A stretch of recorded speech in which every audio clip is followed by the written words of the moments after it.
કાનૂન કરી રહ્યા છે અને જે કંઈ આજે માણસોને ગુમરાહ કરી રહ્યા છે, પણ મહેશભાઈ આહિરે ડાંગની અંદર 311 ગામડીની અંદર એવો પડઘો પાડશે કે એમને યુવા અને યંગ અને એની જે બેન છે સંગીતાબેન એ પણ ઓછું બોલે છે, પણ એ હોશિયાર છે.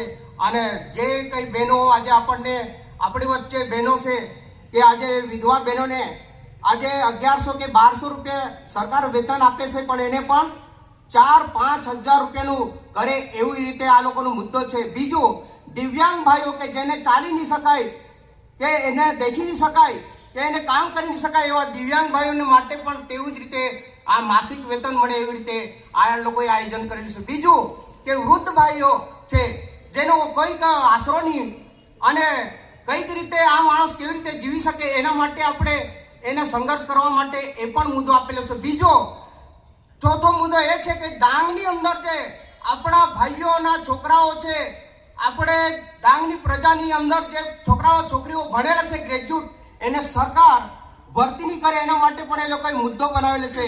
અને જો આ જે મુદ્દો છે એ અહીંયા તો ડાંગની અંદર સંઘર્ષ કરે છે, ડાંગની અંદર અહીંયા આ રેલીઓ કાઢે છે, રોડ રસ્તા પર ઉતરે છે, પણ એ જે ભાઈ છે એ જે મહેશભાઈ આહિર જે છે એ દિલ્હી સુધી કે આપણો ગાંધીનગર સુધી લઈ જાય એવો અમને વિશ્વાસ છે.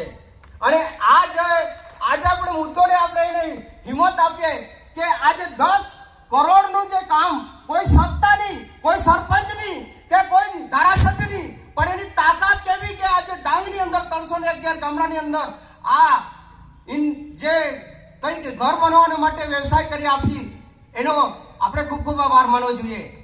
કારણ કે એ કાયદાકીય રીતે ચાલે છે, યંગ છે અને ડાંગનો એક આજે આપણને એમ જોવા જઈએ તો એ વીર છે.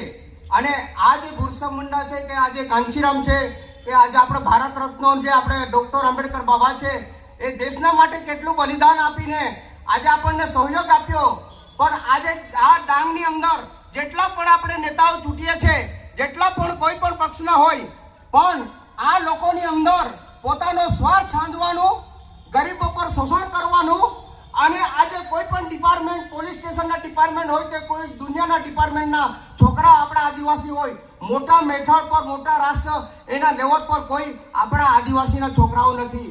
એના માટે પણ આ મહેશભાઈ આહિરે આ મુદ્દો ઉઠાવેલો છે કે જે આપણા ડાંગ જિલ્લાના દરેક આદિવાસીઓના છોકરાઓ ભણીને મોટા આઈએસ ડિગ્રી મેળવે અને મોટું કંઈક પદવી જાળવે એવી રીતે એનો લોકોને સપના સાકાર કરવાનો આદેશ છે.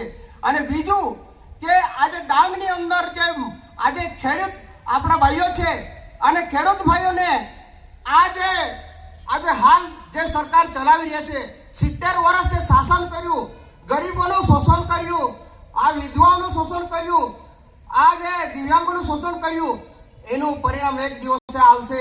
પણ મહેશભાઈને આપણે એવો ટેકો આપશું કે આજે આ માણસ કરી શકે એવો અમને વિશ્વાસ છે. એટલા માટે આપણે તમે આ જે સંઘર્ષમાં તમે આટલા સમય તમે કાઢી શક્યો એ સમય તમારો વ્યર્થ નથી. કારણ કે આ ડાંગની અંદર ઘણી બધી સમસ્યા છે. અમે ડાંગની અંદર 311 ગામડાની અંદર ગામડે જઈને એનો અમે નિરીક્ષણ કરેલું છે. પેપરને પાને એ લોકો વિકાસ કરે છે અને આપણા આદિવાસીઓ પર અત્યાચાર કરે છે. અંગ્રેજની ગુલામી તો સારી હતી, આવનાર દિવસોમાં આ જે શાસન કરશે એની કરતાં ખતરનાક આપણા પર ગુલામી આવવાની છે. એ ધ્યાનમાં તમે રાખજો. પણ આવનાર દિવસોમાં આપણું ભવિષ્ય ઉજ્જવળ કરવાનું હોય, ખેડૂત ભાઈઓનું હોય, દિવ્યાંગ ભાઈઓનું હોય, વૃદ્ધ ભાઈઓનું હોય, વિધવા બહેનોનું હોય કે આપણા આદિવાસી છોકરાઓ જે ભણે છે પહેલા ધોરણથી તો ડાયરેક્ટ આપણે એ લોકોને જે નોકરીના લેવલ પર લઈ જતા 17 લાખનો ખર્ચો થાય એનો પણ મેં સર્વે કરેલો છે, એનો પણ અમે આ બધો સરવાળો કરેલો છે. અને ઘણા બધા માણસો આજે ગરીબ માણસો પોતાનું ભોય ગીરવે મૂકીને આ કામ કરે છે, પછી કંઈક ને આ રીતે કરે છે. પણ એના માટે મહેશભાઈ ખડીખમ રહેશે અને આને આપણે સપોર્ટ આપશું. અને આ પ્રમાણે આપણે 2 બોલ આપણે કીધું એ તમે ધ્યાનમાં રાખશો. જય હિન્દ, જય ભારત, જય ભીમ, જય ભીમ.